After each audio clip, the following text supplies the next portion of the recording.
Christian leaders, this is Pastor John Richards, and welcome to the Christian Leaders Book Club. Hey, Christian leaders, I'm Pastor Christopher J. Harris, and I'm your co-host of Christian Leaders Book Club.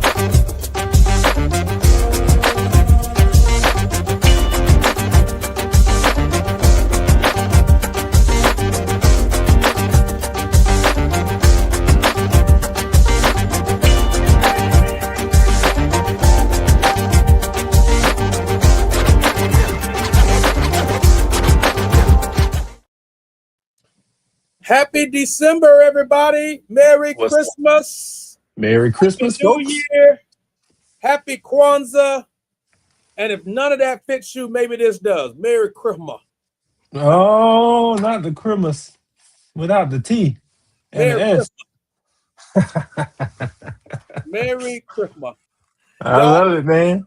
A miracle is taking place. We were able to get Pastor John to do this live with us today as he heads towards college football playoff journey. And Yes. We shall see what the Lord says. Wow. Well, it's a bye week. We're off. When you win enough games, you get a week off. So I'm off this weekend. I'm just watching other teams play while we're waiting on who we're going to beat. That's what Georgia. Look at that shade. Look at that shade. My goodness. Wow. Look at that shade.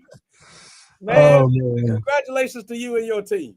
Thank you, man. I certainly appreciate it. And listen, Pastor Christopher, I need to tell the audience, if y'all don't know, Pastor Christopher is a preacher, man. I want y'all to go to the Crossover Church in Tampa, Florida, and go check out his sermon from yesterday. You might actually see a picture of him from high school, which makes the entire being petty today. Makes the entire sermon worth watching. Okay, it's great. It was a great illustration, but it makes the entire sermon worth watching. All I gotta say is, "Ooh yeah,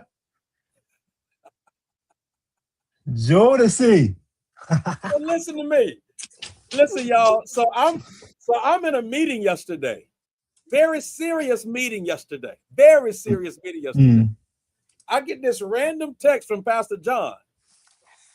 And I said, like I'm so locked in and focused that the text, normally, like we don't say, "Hey man, how you doing today?" We just jump right into the conversation. We just go in, yeah. So I'm looking at the text and I'm like, what you talking about, Willis?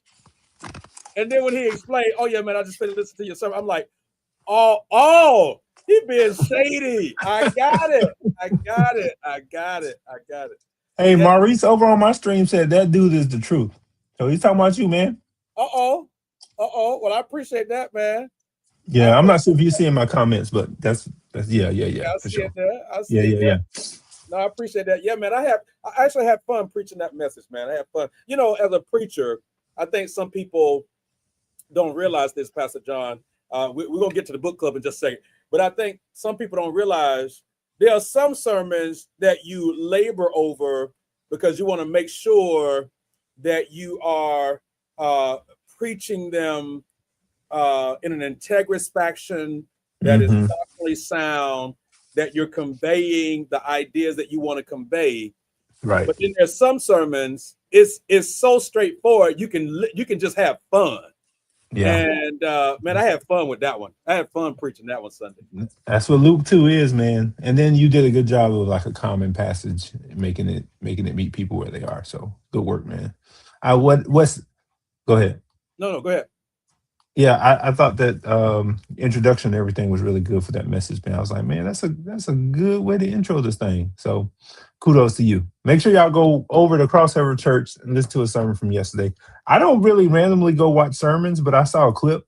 And I was like, man, that's my guy. Let me go watch. I'm really selective about who I watch. I ain't just saying that just to say it, but no, he is. So even that, let me just say that too. So when you said you watched the sermon, I was like, okay. Okay. I was like, so hey y'all, let me be honest though. I gotta be integrous on while we live. Hey, I got nervous, y'all. Because when he said he went and looked at it, this is coming from a man that has a preaching podcast. He has a preaching podcast for preachers with preachers. Mm-hmm. Serves at a church that has a premier preacher. So I'm like, and he's a preacher. Don't sleep on it. He's a preacher. He is a preacher. Don't get it twisted. Now I heard your illustration too of coming up and talking to the administration pastor and trying to figure out. Listen, I got you. Listen.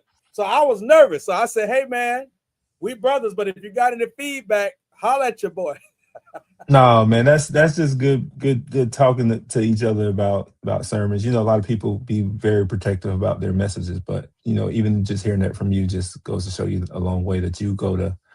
You make sure that you know the message you preaching resonate with everybody across the board. Yeah. Somebody put in the chat. This is it's an aside. Hopefully, oh, somebody misspelled Georgia.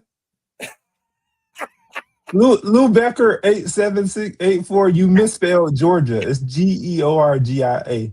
Okay, just wanted to make sure you were aware of that. I think they're just talking about. Listen, man, you got to focus, bro. I think they're talking about the game tonight, man. The game tonight. Oh, I'm sorry, my bad. All I can Listen, think about is the Bulldogs. Okay. You owe that person an apology. I apologize, Lou, that you didn't misspell Georgia. I know you love Georgia through and through, but I'm going to go with Oklahoma because I hate Alabama. Yeah, it's going to be a good game, bro. It's going to be a good game. Yeah. Both teams have some significant players not playing tonight. Mm-hmm. And it's going to be a big stage. So we'll see what's going to happen, bro. We'll see what happens. So this is the Christian Leaders Book Club, y'all. We are in Pastor John. We need to apologize to the people because we did not get to super communicators. We didn't, not this year, but I think we could still do it in 26 and add that to it. I'm with it. Let's do it.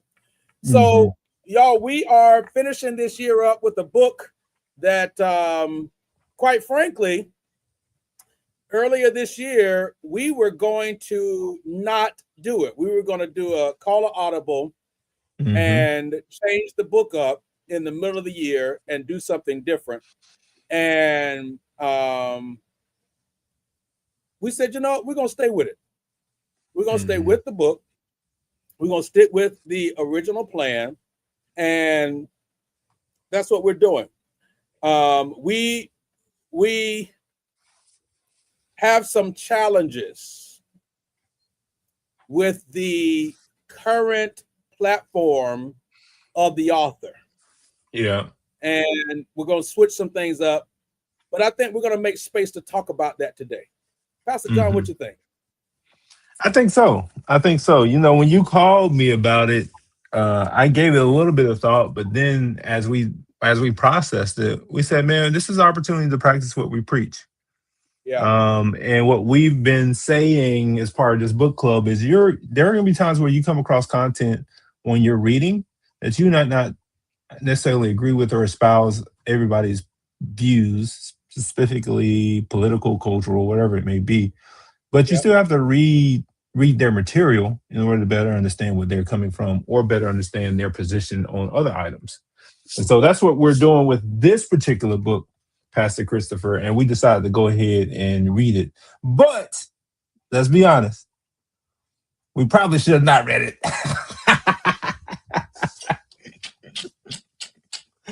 And we'll tell you why on that too as well. You want to tell them what book it is, man? I know they're waiting with bated breath to see what book it is that they shouldn't read, but what book is it? It is The Awe of God. It is The Awe of God. So let's contextually, let's do this first, because we got some people that may be listening to this for the first time. And if you're listening to this platform for the first time, we want to welcome you to the Christian Leaders Book Club. Pastor John and I started this back in 2024. So this is actually the completion of our second full year, man. And God has been faithful. We have a catalog now of content and conversations that I think helps to empower any Christian leader at any level, regardless of title, persuasion, background, all of that, as long as you identify as Christian. So as we walk through this, you can see there on the screen all the books that we've walked through this year. The only book up there that we did not do is the Super Communicators book that we're going to promise you that we're going to circle back to in 2026. Yeah. I would say that all of the books that we read challenged us this year, even if they challenge us in a way to affirm and confirm what we say we believe. There's a book Hmm. that we read, see, January, February, March, April, May, June, July, August, September. So it's September that we do not recommend. We read it. I finished that book, but we do not recommend it. And I'm not even going to say the name, so you can look up there and guess which one you think that is. Uh, but today we deal with the awe of God. Today we deal with the awe of God, and it is by John Bevere. Now, let me Hmm. say on the front end of this, this is the second book that I've read, along with uh, other videos and some podcasts and some interviews that I've interacted with Pastor John Bevere. I've actually been at a conference and heard him live speak as well. Hmm. So I came in. The first book that I read that he wrote is called The Bait of Satan, and I would say that it is an awesome book. That is a awesome book that talks about being offended and how not to carry offense in your heart. I came in with the expectation that this book was at least going to be solid. Yeah. I came in that it was going to be solid.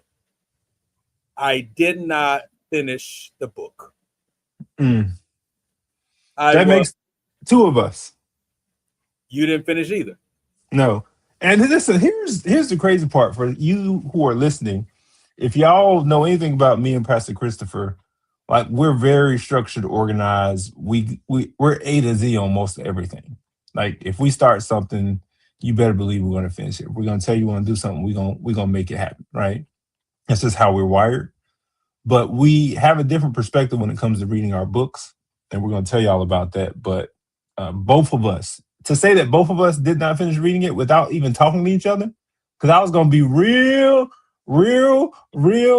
honestly, like, man, shoot, he finished it and I didn't. I was about to be convicted, but now I'm like, yes, sir. That's why he's my guy. I didn't finish it, man. And I'll be honest with you, I probably gave it two chapters too many. Mm, Uh, or, yeah. or, or let me put it in the format of the book. Um, I probably gave it 2 weeks too many because the book Yeah. is set up in a 6 week format, With and 42 chapters. yeah, with 42 chapters, 6 weeks, essentially 6 to 7 chapters per week. Hmm. Um, and I here's the other issue. The book came recommended. I had at least 3 or 4 people that were like, I read it and the book was awesome. So now I'm Wow. trying them. I hope they ain't listening. Oh, I hope they are. I hope, hey, listen, I love y'all. But now this to me is like when a friend of yours Get your recommends a restaurant. restaurant, Yep. it is trash. No more food recommendations. And yeah, then you like, I can't trust you. I can't Yep. trust you. Not with I no food got it, man. recommendation. I agree. I agree. And But so whoever those people are, I don't know if they're your friends. So for biblicists like us, and for bibliophiles like us, and for readers like us, we take book recommendations very seriously, Yeah. Yep. very seriously. So they recommended this book. So I came in with expectations. I'll be honest, I came in with expectations. I was Hmm. significantly underwhelmed. Yeah. I mean, I was definitely underwhelmed. As I worked my way through the first four chapters, I was like, what we reading next? So I was ready to move on. And that says a lot because if you're talking about the awe of God, like the reverent fear of God, and that concept, man, that when I look at the title of the book, I'm like, man, this is gonna be great. But as I read it, I was like, oh, what are you doing? Yeah, What's happening, Mr. Bevere? yeah, yeah. Yeah. So the book, in my mind,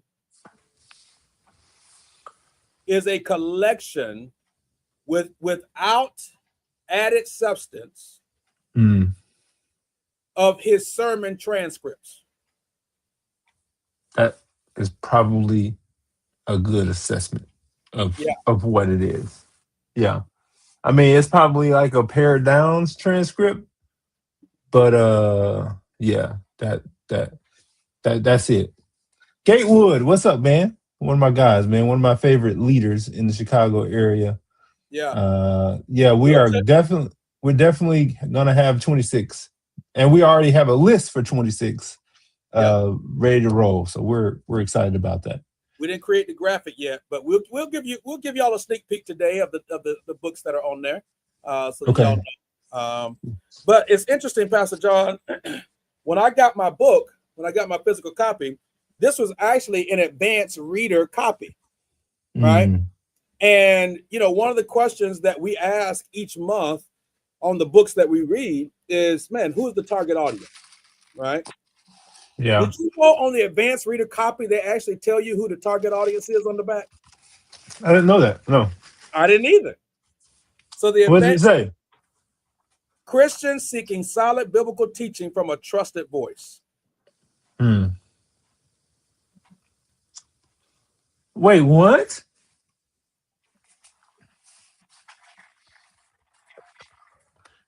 Are you serious? Man, that publisher didn't get that right. Say why? I mean, the latter may be right. Trusted biblical voice with the bait of Satan. I think this book sales and the reviews. I mean, I'm pretty sure that they felt like he was that, but the former part of the sentence, I don't think it was solid. Coming from somebody who's a lifelong preacher and theologian, I don't know who this is for. Still, that's all I'm It trying was to say. it was extremely disjointed, There was, elementary it was like no piece. connecting points.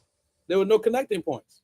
There were no, like I was yesterday, I was trying to go through and find elements that, like, okay, what's the positive, Mhm. right? And I didn't see any positive. I didn't see a chapter or a section that I could recommend and say, okay, yeah, I could see sort of like how a person needs this. So Mm. yeah, Here's what it is, Pastor Christopher. I got it. I got it. I got a cultural reference for it too. You oftentimes when somebody writes a really good book, the publisher pushes them to produce something else on the other side of it. And what they produce on the other side of it falls short of what they produced on the first side of it because they put so much in that first piece that it's like, what do you have that we can put into a book form and just put your name on it? Now, I'm not saying this is what happens here, but I am saying this is what happened here. It's like seeing Coming to America, but then having to watch Coming to America again, whatever the other one was. It's like, okay, but it's not Coming to America. yeah. So you Here, go from Bait of Satan to All of God. And from your perspective, Pastor Chris, because I haven't watched it, like Bait of Satan is great. But this is like, man, where did you pull this stuff from? It has no cohesion. I don't think it has any cohesion from my perspective. no, and here's the thing, right? He started strong. The illustration of going to this conference, everybody was sort of bewildered. You felt like you discerned that Yeah. they didn't have this healthy fear of God. The pastor gets up and rebukes you in front of everybody else, and all of that stuff, and where your conviction was. So I see, like, you're taking off, but then, bro, it got turbulent right after that. The plane Did. took off, and it got turbulent right after that because I'm just like, you just let me down. You told me like where you were going, but you ain't taking me there. At that point, I don't want to see where you land. You lost me in the air. Yeah, yeah, yeah, At that point, for sure. yeah, yeah. So So I think, what we gonna talk about with this book, man? Because I like you made it through 4 weeks. I've made it through about three, and we both stopped because we felt like here's one of my principles about reading books. Because both of us have thousands of books, and here's what set me free with my book reading. I don't always have to finish a book. Nope. And I shouldn't feel guilty about not finishing a book. This is one of those books. I made this dude 3 weeks. I got the gist of what he was saying. I got a cool story in the beginning about where he went to Brazil. But at that point, I was like, okay, this book club thing is closing the year out. We're gonna move on to a new year.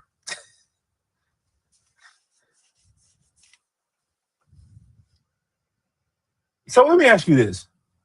How would you have approached the awe of God given what scripture says about the reverent awe of God? Would it be a biblical theology, like walking from Genesis to Revelation, talking about the awe of God? Would it be anecdotes and stories and narratives dealing with the awe of God, how people encounter God throughout scripture? What do you think would be the best approach? That's a great question, man.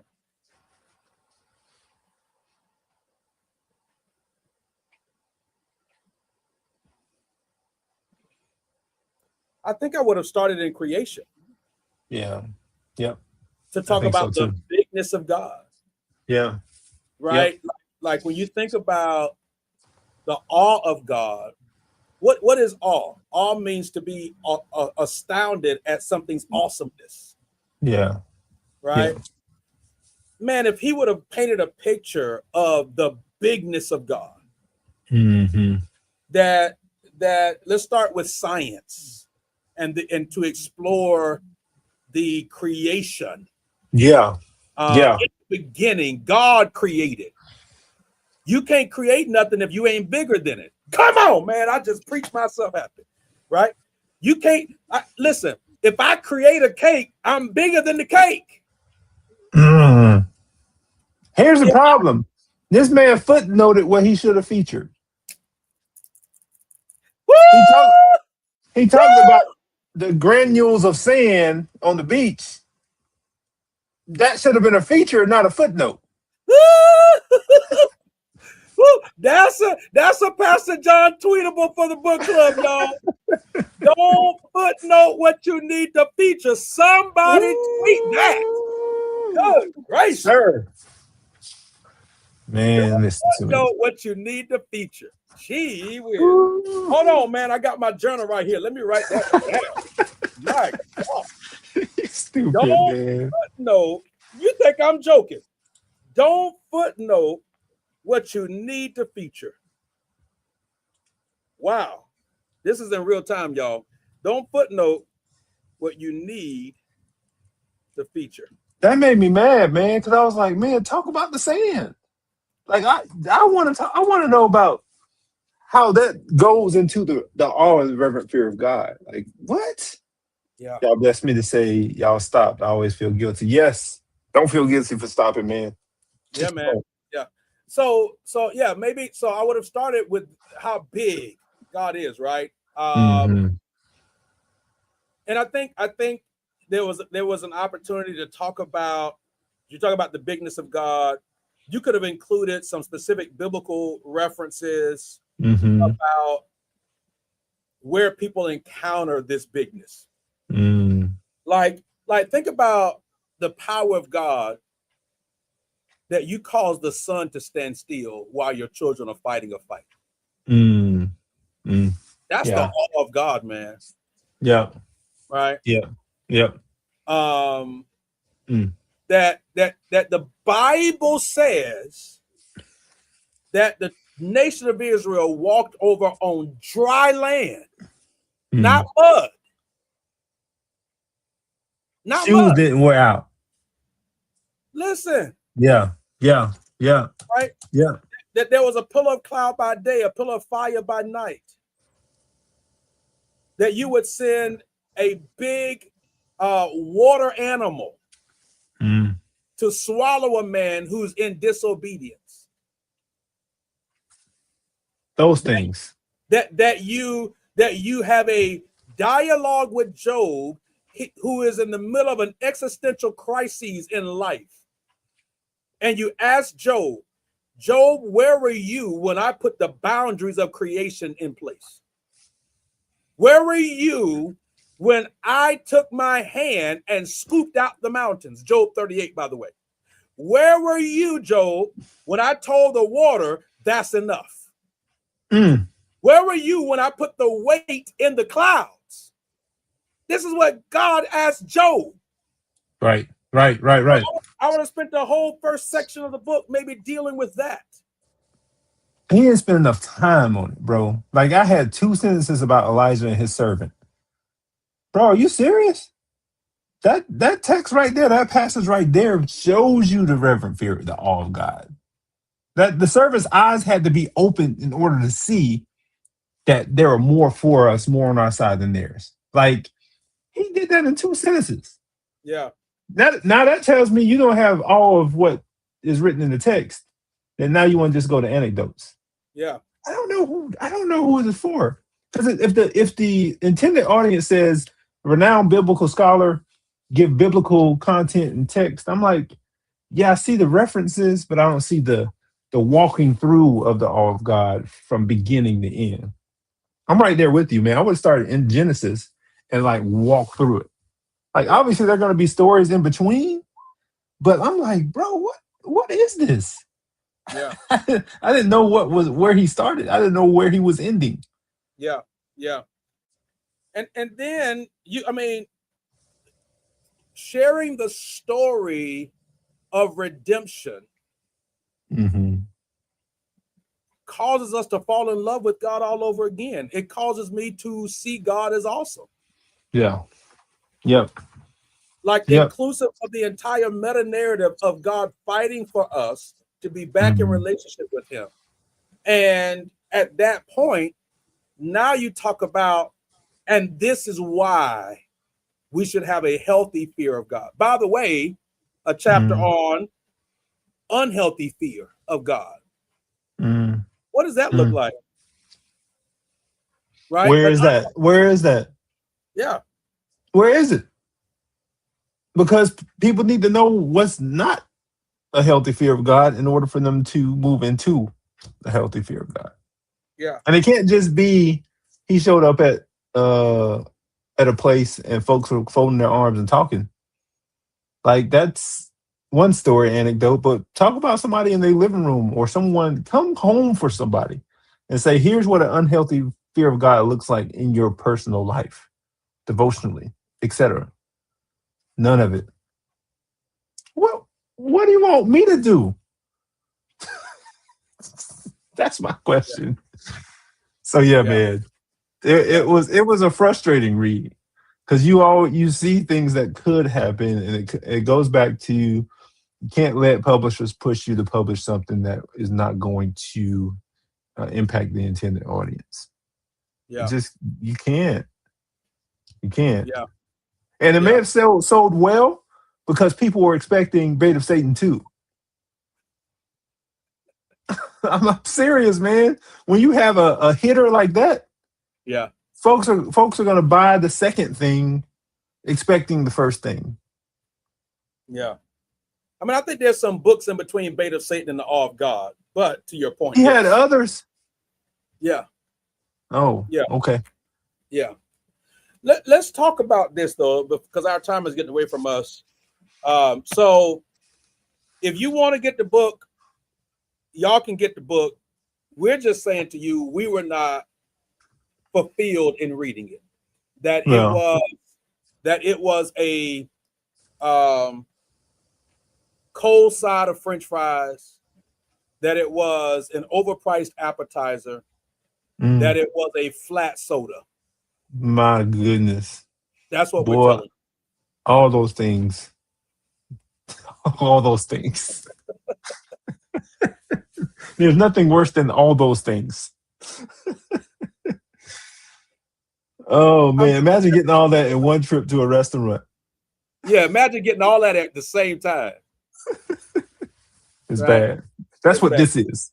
That's what this book was. Let's acknowledge a tension that some believers are navigating today as it relates to why we were going to potentially not do this book. Yeah, let's talk about that. Yeah. Some believers, we don't have the luxury of not hearing people's social commentary laced with their gospel preaching. Mm, You don't have the luxury. mm, And that is the case for John Bevere. John Bevere has been very loud in his support of certain political ideologies, mm, but has been very quiet on holding some of the people that carry those political ideologies accountable mm, for right living and righteousness. mm. You cannot. So if I say Pastor John is a great leader, Mm, and I trumpet that, and I promote that, and I push that, mm. and then Pastor John, if we find out, is an abusive leader. Right, right, His wife right. comes out and does a video. His kids come out and do a video. The people that lead with him at his church do a press conference or a press release. Hmm. From an integrity standpoint, I should probably either very clearly articulate what healthy leadership looks like, Right, right. or at the least say, while I love my brother, I do not support this behavior. Hmm. Pastor John Bevere has developed schizophrenic prophetic laryngitis. My goodness. What? Schizophrenic prophetic laryngitis. It's great. A great description. That's why we have attention with him, right? Wow. Wow. Yeah, man. It's real. It's real knowing that people have clay feet, right? Like everybody's human. We cannot excuse one's humanity when they decide they're going to stand on the side of the oppressor in some instances. Like you can't just say, "Oh, this person has clay feet." No, no, no, no. There's when times when you have to hold people's feet to the fire and let them know that that ain't right. And that ain't cool. But there's still this case where you have theological content from those people that you got to figure out, how do I deal with this body of work knowing what they've done publicly or said publicly. Yep. Yep. That's been the rub with so many people in recent history, man. Like John MacArthur, Yep. different German theologians that we don't really like to talk about, who've written volumes of works on lexicons and dictionaries that people still use. Yep. How do you navigate that tension? Yep. Yep. Yep. It's like our community. So I'm a bridge the gap with folks who are in the Black church or African American church tradition, like wrestling with what to do with folks who, but who you found out are terrible human beings. Yep.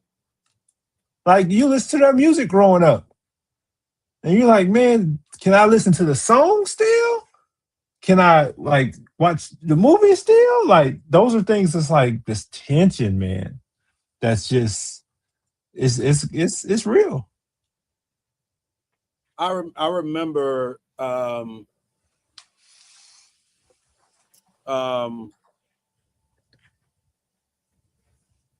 what's the actor's name that did House of Cards? Oh, dang, I know who you're talking about too. I know who you're talking about, and I'm about to find out right now Go ahead and look because I that up see for his me. face. I Yeah. see his face too. All right. Uh,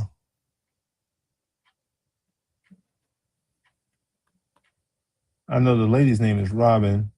Yeah. His name is, because I want to call him Frank Underwood. I know that's not his name. Kevin Spacey. That's who it Yep. is. Yes. Kevin Yep. Spacey. Yep. Yep. So that's a good example. Like House of Cards, everybody's watching House of Cards. Yep. Then things came out about Kevin Spacey. It was like, oh my goodness. Yep. What do I do about watching this show? Well, here's the truth. They pulled the show. They did. Yep. All right. Yep. They pulled the show. Bill Cosby. Yeah. They pulled the show. Yep. Okay. There's an element to our country where we've established that this is a standard that we have for our leaders. Mm. The concern that I have is that many pastors, in their blind loyalty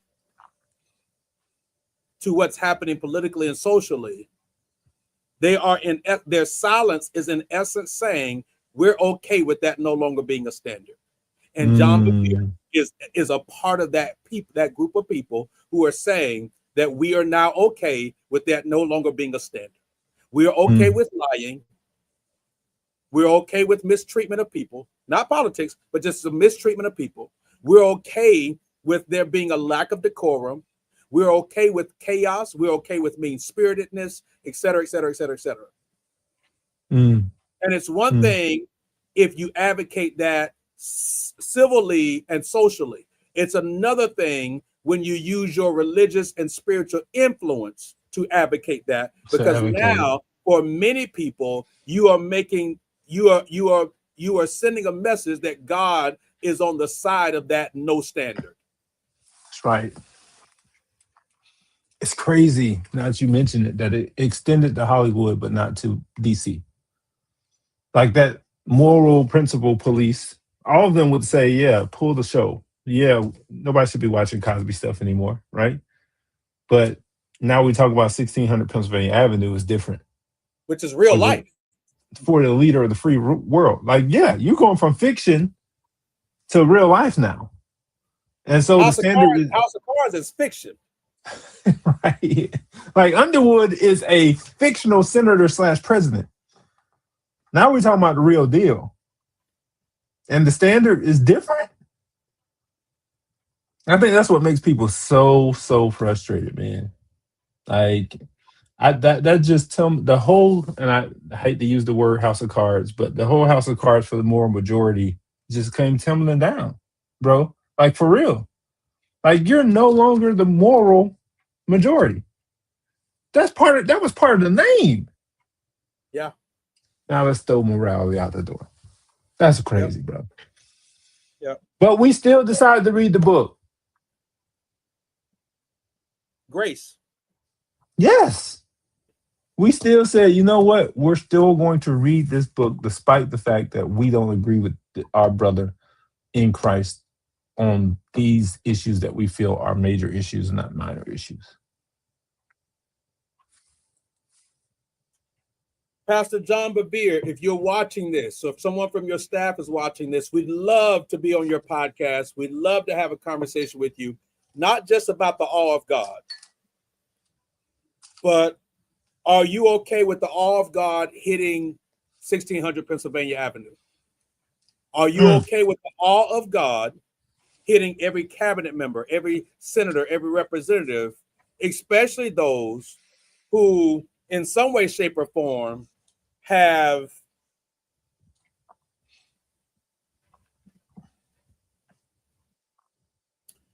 pimped the church is influence, and we've not said anything about that? You're talking today, Pastor Christopher. You're talking today. It must be the Christmas spirit. He giving away gifts. That's good stuff, man. And it's so true. Can I be honest, Pastor John? Go ahead, man. I don't get into people's political ideas. I don't have a problem with that. In fact, I think That's one of the things that allows America to be who it is. Mm-hmm. Mm-hmm. Especially from a relational standpoint, let's get in the room and have a dialogue about ideas. Let's embrace the Socratic dialogue method and work through our genesis of ideas together. Let's sit in the room with difference. Let's learn from one another. Let's have empathy. Let's have compassion. Let's hear from each other's perspectives. What I'm not okay with is calling good evil and evil good. That's the problem. That's the problem. Yeah. Totally agree with that, man. For the past several decades, I have people on all sides of the spectrum. Matter of fact, I just read an article today in Time that talked about two identical twins. One is a far left Democrat, the other is a far right Republican. Wow. One of them, the Democrat was seen on TV. They thought it was him, but it was his brother, and he was like maggot out. And he had to like make a post saying, "That's my identical twin brother." But the article was interesting because he says, despite our differences, we still share the same DNA, which means we have to be respectful in our dialogue, which means when we come home, even though I try to convince them of my position, at the end of the day, that's my brother. I was like, this right here, I'm gonna hold on to that one. Because you got two identical. I'm gonna send it to you. Yeah, it was really good, man. It was really good. They did a good little feature on both of them. So the priority in that, right, is that the two brothers didn't other each other. Did not. Nope. Because they couldn't. They prioritized the relationship, not their political ideas. That's right. Yeah. Yep. They acknowledged the imago Dei of another individual. We share the same stuff. Yeah, maybe not God's child, but definitely God's creation. Mm-hmm. Yeah. So, and that's enough. And that's and that's enough. That's enough. That's another chapter you can include in the Awe of God, the Imago Dei. That's it, man. That's it. Hey, John Bevere.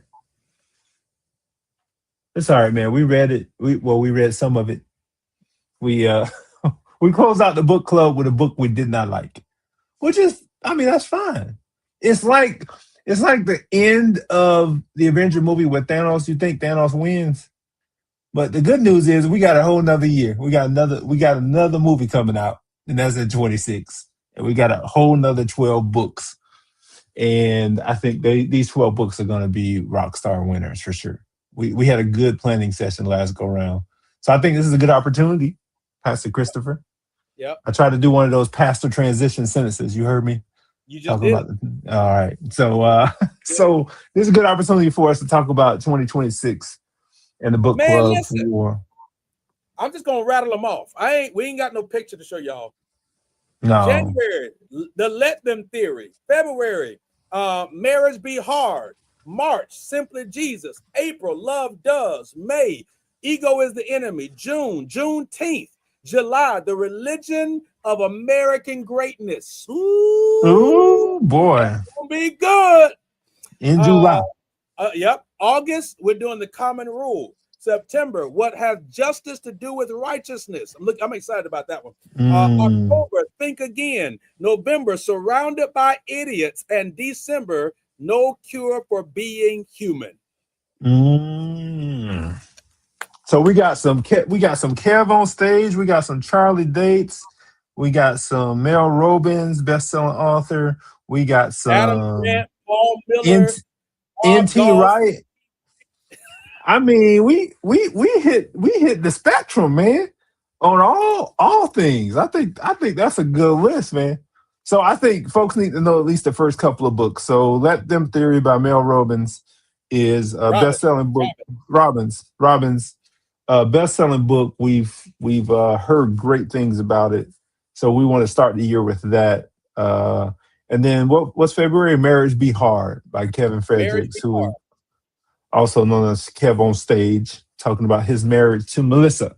And so we're going to talk about marriage, talk about relationships. That should be a good opening to the year, first couple of months. For those of you who are joining the book club, Eugene, I know you want to know the next couple of books.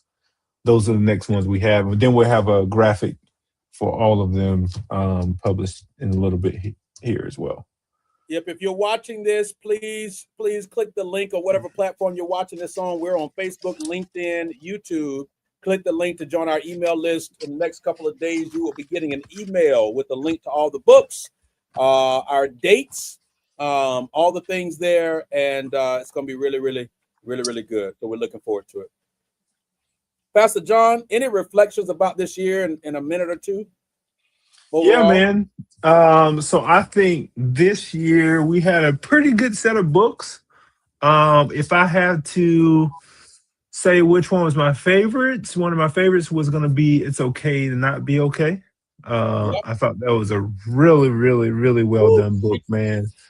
And so we just read that one last month. It's not because it's fresh on my mind. It's because it's something that I think everybody needs to read to be able to process what it looks like to go through loss and sometimes the guilt and the shame associated with it. So if I had to pick the book of the year for the book club out of the 12, it's got to be that one for me. Yeah, here's my top 3 from this year.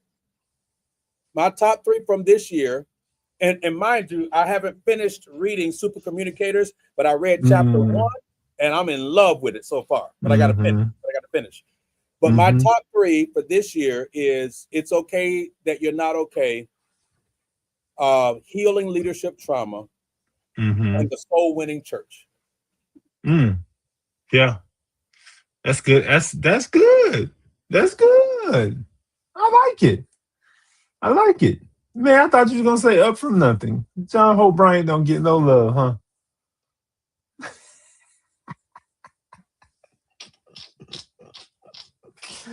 I ain't gonna mess with you, man. Oh, that's great.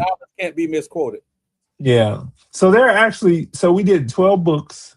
There were 3 that we didn't like. So Up From Nothing by John Hope Bryant, Shepherds for Sale, but we knew we weren't going to like that one. And then kind of a surprise. We guessed that we weren't going to like it. We guessed. Yeah. And then it was confirmed. Yes, that was confirmed. And then The Awe of God, which was kind of a surprise for bottom 3. So if you did a top 3, I have a bottom 3. And I would concur with that. Yeah.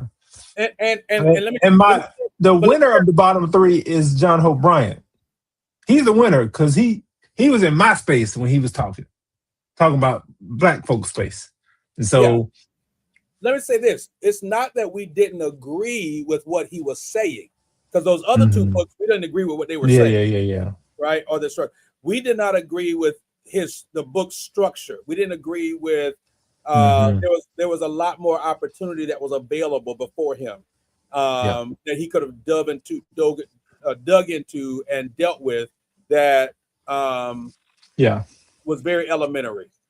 Yep, for sure. Yeah, for sure. All right, everybody. This has been the Christian Leaders Book Club for 2025. We did it, man. Great year, and looking forward to next year. And make sure y'all invite other people to join the list. I know a lot of people at the beginning of the year talk about they want to read more books. This is one way that you can. Like, you got 12 books already laid out for you for the next year, and do it with other people. And come through for our sessions as we do this every month, just to talk about the books, but also create community around it. Yep, I love it. All right, everybody. Merry Christmas to you. I'm praying that you choose joy. I'm praying that you have the grace to move at the right pace. And I'm praying that you don't allow the chaos of the season to get in you. That's a good prayer, brother. That's a good prayer. Good stuff. Appreciate y'all. We're going to see y'all in 2026. 2026, here we come. It's going to be good. Bless y'all. Peace.